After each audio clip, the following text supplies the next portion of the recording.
Bom, então nós vamos fazer um exercício sobre variáveis aleatórias discretas.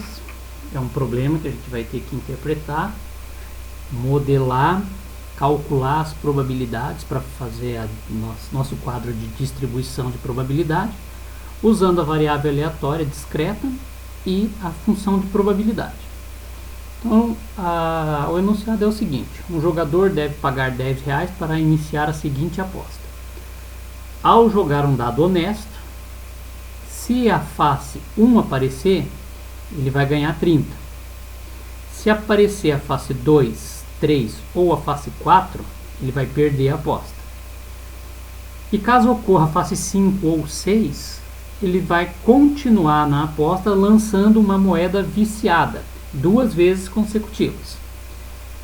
Nesse caso, se aparecerem 2 caras, ele vai ganhar 40. Caso apareça apenas uma cara nesses 2 lançamentos, ele vai ganhar 20.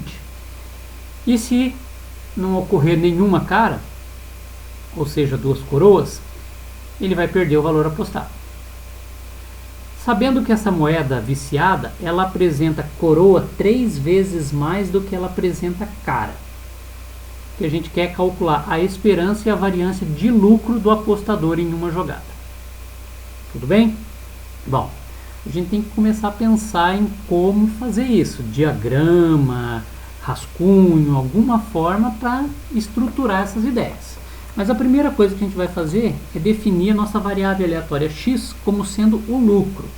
O lucro vai ser quanto ele ganha menos o valor que ele pagou para entrar nessa aposta. Sempre menos os R$10. Tudo bem? Então vamos pensar lá no dado honesto. O que pode acontecer segundo o nosso enunciado? Bom, se acontecer a face número 1, o que tinha sido dito? Que ele ganharia 30. Como ele já paga 10 para jogar, o lucro para a nossa variável aleatória vai ser 20, certo? Então eu sempre vou pegar aquilo que ele ganhar e vou ter que tirar quanto que ele já pagou para entrar nessa aposta. Se aparecer a face número 2, 3 ou 4, nesse caso ele não ganha nada e como já pagou R$10 pela aposta, ele estaria com um prejuízo de R$10. Ou seja, minha variável x é negativa R$10. E a terceira possibilidade, se ocorrer face 5 ou face 6, aí a gente vai para uma sequência da aposta, que é a moeda viciada. Essa moeda viciada vai ser lançada 2 vezes consecutivas. Se sair 2 caras, então cara no primeiro lançamento e cara no segundo lançamento, ele ganha 40. Com isso a nossa variável lucro é de R$30. Se aparecer apenas uma vez a face cara, e aí eu tenho 2 eventos que me levam para isso, que são esses 2, né? Cara no primeiro lançamento e coroa no segundo, ou o contrário. Em qualquer um desses casos ele receberia 20, o que daria um lucro de 10. E a pior das hipóteses, quando a gente chega no lançamento da moeda, é quando o apostador obteve 2 coroas, que nesse caso ele perde o valor que ele apostou, né? Ele ganha 0, desconta os 10, ele tem um prejuízo de 10, a minha variável aleatória novamente vale menos 10. Então esse é o diagrama de árvore que a gente construiu para interpretar o nosso problema. Agora o que a gente precisa? A gente precisa atribuir para cada ramo dessa árvore probabilidades, né? Então vamos começar lá no dado honesto. A gente sabe que obter a face 1, eu tenho uma chance em 6. Então, eu tenho 1/6 de chance vindo para esse ramo, o que me permite calcular a função de probabilidade aqui para esse valor de R$20 de lucro. Isso aqui quer dizer, a probabilidade de ter um lucro de 20 é de 1/6. Tudo bem? Eu vou trabalhar aqui com as frações para não ter erro de arredondamento. Se você quiser trabalhar arredondando, faz o arredondamento na 4ª casa decimal e o erro não vai ser tão grande. Bom, vamos para o segundo ramo. No segundo ramo eu posso ter face 2, 3 ou 4. Então eu tenho 3 possibilidades num total de 6 do lançamento de um dado. Tudo bem? Bom, para qualquer uma dessas 3 possibilidades, o meu lucro é menos 10, ou seja, prejuízo de 10. Então, a probabilidade de obter um prejuízo de R$10 é de 3 em 6, ou seja, 50%. Beleza? E agora vamos para o último ramo, onde eu posso obter a face 5 ou 6 do dado. Então, eu tenho 2 possibilidades em 6. Tudo bem? Só que aqui a aposta não parou. Se eu cheguei nesse resultado 5 ou 6, eu vou jogar a moeda viciada. E aí eu tenho que pensar agora nessa moeda viciada, porque ela não apresenta o mesmo espaço amostral para uma moeda honesta. Então vamos pensar aqui o que o exercício nos falou. O exercício nos disse que a probabilidade de aparecer coroa é o triplo de cara. Certo? Como eu sei que a soma de cara e coroa tem que ser 100%, probabilidade de cara mais probabilidade de coroa tem que ser igual a 1. Isso aqui é um sisteminha que eu posso resolver com facilidade. Basta eu substituir aqui na segunda linha probabilidade de coroa por 3 probabilidade de cara. E aí a minha equação tem apenas a variável probabilidade de cara. Somando aqui eu tenho 4 probabilidade de cara igual a 1. Consigo descobrir a probabilidade de obter cara. 1/4. Essa é a chance de obter cara nessa moeda, 25%. Como coroa tem 3 vezes mais chance, 75% ou 3/4. Certo? Agora eu vou conseguir usar isso para montar aqui a probabilidade desse ramo. Vamos ver como é que acontece. A variável lucro aqui é de R$30. A probabilidade de se obter esse R$30, ela começa lá no lançamento do dado, onde eu tenho primeiro 2/6 de chance. Então coloquei aqui 2/6.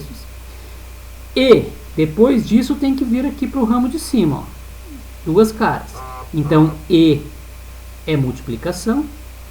Vamos ver o que teria que acontecer para obter cara e cara. A chance de obter cara no primeiro lançamento, a gente calculou aqui, é 1/4. E cara no segundo, novamente 1/4. Então eu faço o produto entre eles. Multiplicando essas frações, eu vou ter 2/96. Simplificando, 1/48. Vou deixar na forma de fração mesmo. Trabalhar sempre com fração aqui, porque eu não quero erro de arredondamento, como eu já comentei. Tudo bem? Mesma coisa eu vou fazer com a parte aqui do meio. Só que note que aqui no meio você tem um ou. Então você vai ter uma união aqui, você vai ter uma soma. Então vamos analisar. Aqui no meio, o lucro é de R$10. Então eu preciso calcular a probabilidade de obter esse lucro. Para chegar nesse lucro, eu tenho que partir lá do dado honesto, vir por esse ramo que tem 2/6. Então aqui eu tenho 2/6 que multiplica. Multiplica por quê? Porque tem que acontecer aquela face 5 ou 6 e a sequência. E aí a gente vai analisar o que tem que acontecer aqui na sequência. Nesse primeiro parênteses, cara e coroa. Probabilidade de ser cara é 1/4, multiplicado pela probabilidade de coroa, que é 3/4. Ok? Ou, esse ou é o que me faz colocar essa soma aqui. E aqui o que vai acontecer no segundo parênteses? Primeiro coroa e depois cara. Então só mudou na realidade a ordem dos fatores aqui. Primeiro a probabilidade de coroa 3/4 multiplicado de cara 1/4. Né? Mas o resultado desse produto é o mesmo desse. Fazendo essa conta toda, com calma para não errar, eu chego em 1/8. O último ramo me leva para um prejuízo de R$10.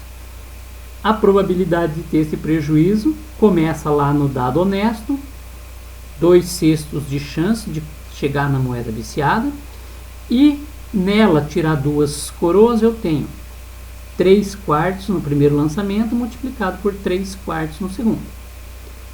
Fazendo o produto de tudo isso, eu tenho 18/96, ou simplificando 3/16. Aqui a gente faz uma conferência, pessoal. Como aqui eu tive um desmembramento, ó, eu tenho galhos que são provenientes desse outro. a soma desses resultados aqui tem que ser igual à probabilidade que tinha naquele galho. Então, se eu somar uns 48 avos, 1 oitavo e 3 16 avos, isso tem que dar 2 sextos. Se não der, tem erro. Certo? Outra forma de você verificar é some todas as probabilidades que você obteve para o teu problema inteiro e isso tem que dar 1. Por quê? Porque ela era aquela segunda condição para uma função de probabilidade. Bom, pessoal, agora a parte difícil do exercício foi feita. Com isso aqui, eu consigo montar a minha distribuição de probabilidades, que é aquela tabela que relaciona o valor da variável aleatória com o valor da probabilidade de ocorrência. Então, vou construir a minha tabela aqui, com os valores de x e as probabilidades que eu já calculei. Então, estão aí os valores. Note que o menos 10, ele ocorre em duas situações. Um prejuízo de R$10, ele ocorreu aqui no galho do meio e no desmembramento do terceiro galho. Eu vou juntar isso daí numa linha só. Poderia utilizar ela com duas linhas com o valor de menos 10? Poderia também, não vai mudar em nada. Mas assim vai ficar um pouco mais elegante a minha tabela. Certo? Então eu vou juntar, ó, aqui o galho do meio que tinha 3 sextos de chance, somado com o último galho que me levou para um prejuízo também de R$10, que era de 3 16 avos. Somando isso, eu tenho 11 16 avos de probabilidade. Tudo bem? Os outros é só copiar lá o valor direto da tabela. Eu não vou ter que juntar ninguém porque não ocorreram mais de um galho com a mesmo lucro. Tá? Então vou pegar lá o lucro de 10. De onde vem o lucro de R$10? O lucro de R$10 vem daqui, ó. Né? Então só vou copiar 1/8 lá. De 20 vem lá do nosso primeiro galho, então só copiei 1/6 aqui. E o melhor das possibilidades para o apostador era obter um lucro de 30, que veio aqui da ramificação da moeda. Então vou copiar. Vou fazer a minha prova real, fazendo a soma dessa minha coluna das probabilidades. Verifiquei que isso deu 1. Excelente. Né? Se não der 1, alguma coisa deu errado. E aqui fica a ressalva. Eu trabalhei com as frações, então tem que dar 1 exatamente. Se você trabalhou arredondando, pode acontecer um erro de arredondamento. Fica próximo de 1. Né? Aí você tem que interpretar que isso aí não foi um erro no cálculo das suas probabilidades. É um erro proveniente do arredondamento que você fez. Beleza? Então aqui a gente tem a nossa distribuição de probabilidade. Daqui para frente virou um problema comum, como os dos exercícios de aula. Vou calcular a esperança. Eu sei que a fórmula da esperança é o somatório de cada valor de x multiplicado pela sua probabilidade de ocorrência. Eu vou usar a própria tabela para construir uma coluna que multiplica cada valor de x pela sua probabilidade de ocorrência. Então, vou pegar aqui o menos 10 e multiplicar por 11 sobre 16. Vai me aparecer um negativo 110 sobre 16. Vou pegar o 10 e multiplicar por 1/8. Vai aparecer 10/8. E vou fazer isso para os outros dois valores. Certo? Então, 20 sextos e 30 48 avos. Como a esperança é a soma desses produtos, eu vou somar essa coluna para obter a minha esperança. Então, a minha esperança é um prejuízo de 5/3. 5/3 é aproximadamente R$1,67 para esse apostador. Tudo bem? Então, essa aposta, até que ela não era muito desonesta, né? A casa tinha um pouquinho de vantagem ainda, mas, em média, o lucro vai ser, na realidade, um prejuízo de R$1,67. Tudo bem? Bom, também foi pedido nesse exercício para a gente calcular a variância. Então, vamos lá. A gente sabe que a expressão para variância é a esperança da variável quadrada menos a média, que a gente já calculou, elevado ao quadrado. E a gente sabe que para calcular essa esperança da variável quadrada, basta a gente fazer o somatório primeiro elevando o valor de x ao quadrado para depois multiplicar pela sua probabilidade de ocorrência.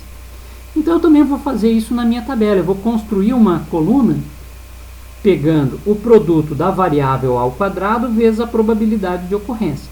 Então eu vou pegar aquele menos 10 elevado ao quadrado, ele vai ser 100 positivo, que eu vou multiplicar por 11/16. Isso vai me levar para 1.100 sobre 16. Vou pegar o 10 positivo agora, do segundo valor da minha variável aleatória, aqui. Vou elevar ele ao quadrado, vira 100 e multiplico por 1/8. Isso é 100 sobre 8. 20 ao quadrado, 400, que eu multiplico por 1/6, 400 sextos. E por fim, 30 ao quadrado, 900, que eu multiplico por 1 sobre 48 para chegar nesse valor 900 sobre 48. Como a esperança da variável quadrada é a soma desses valores, vou guardar a soma aqui. Isso vai dar 500 sobre 3, que é aproximadamente 166,67.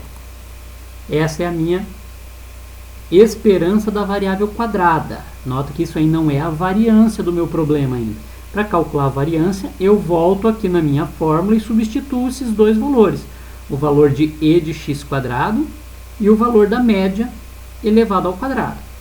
Essa média que foi negativa, ao ser elevado ao quadrado, ela vai ser positiva, mas note que o sinal da diferença da operação continua lá, certo? Resolvendo essa continha, eu tenho uma variância para esse problema de 163,88. A variância, como ela é o desvio quadrático médio, ela fica com unidade de medida quadrada. Então, nesse caso, seria reais quadrado. Tá? Deu uma variância alta, por quê? Porque o intervalo de resposta para o lucro do nosso exercício é bem distante um do outro, né? Variando lá do menos 10 até o 30 positivo. Então esse foi o exercício em que a gente teve que modelar o problema antes de aplicar a fórmula de esperança e variância.